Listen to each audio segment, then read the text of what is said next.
There's abundant evidence to show that after decades of reform, mental health care in New South Wales is broken. The reality is we're falling way short of what is actually needed. The system, as Carlton said, is broken, and a lot of the severely and persistently mentally ill fall through the cracks. I don't need to tell you that we have a complex and fragmented system. I use the term system as it could imply an overarching design or plan, but the reality is this system of mental health is uncoordinated. So the mental health journey, the recovery journey for our consumers can be confusing and difficult because people are left to navigate their own way through multiple organisations and networks. People with severe and persistent mental illness in southwestern Sydney and across all regions really experience lots of problems accessing services and the supports they need. And right now we can see that services maybe speak different languages, they have different principles, different ways of working. We cannot continue to work in silos, and make no mistake, silos exist today. Unless we pay considered attention to working together, our natural instinct is to not work together. So it's nice to say and even believe we speak with a collective voice, but do we really? A collective voice may mean putting our own wishes and desires secondary to what is best overall. I think in the past we've had a lot of failures because we haven't kind of understood the enormity of the change that needs to take place. So in a sense it's about collaborating and joining on this single journey together. We developed this plan, it is now state policy. We need to be brave and we need to be bold and we need to seize the opportunity because this sort of opportunity only comes around once in a lifetime.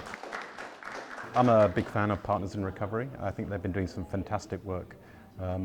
They're able to navigate some a very complex system.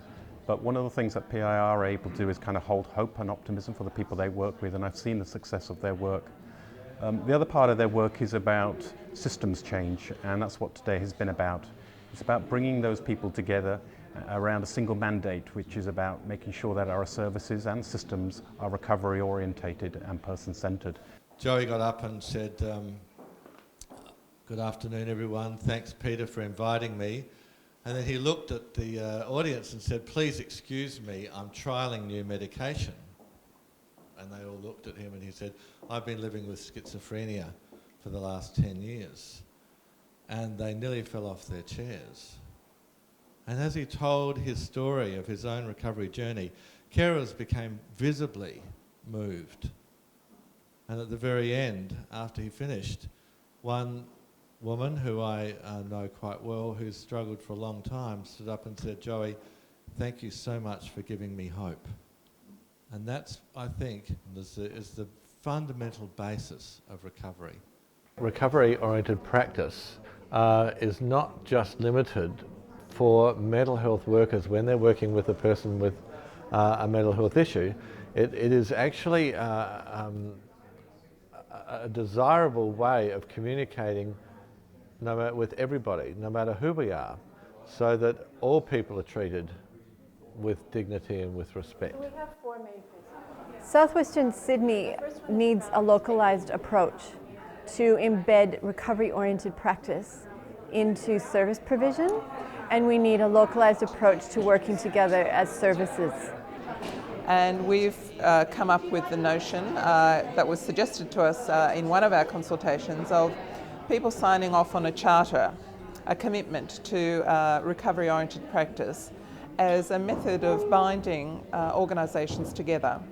And that is going to hopefully provide some common language, recovery language, some common recovery principles and goals for services to work together, and give some actions, specific actions services can take to embed recovery into their practice across the region. Many of you will be taking the step, I hope, to signing or adopting the Charter, the Commitment to Recovery. So I was really pleased to be here today because I really want to support the work they're doing around the Charter and help people sign up to that, but not only sign up symbolically, but ensure that they're committed to it and make sure that they bring on board all of those things that PIR are able to offer them in terms of training, in terms of support, to make sure that this works. While signing or adopting the document may be regarded as a symbolic act, I also want to say it's a commitment. It's a means to show what professionals in the field of mental health have long understood, that recovery begins with hope. So we're intending to conduct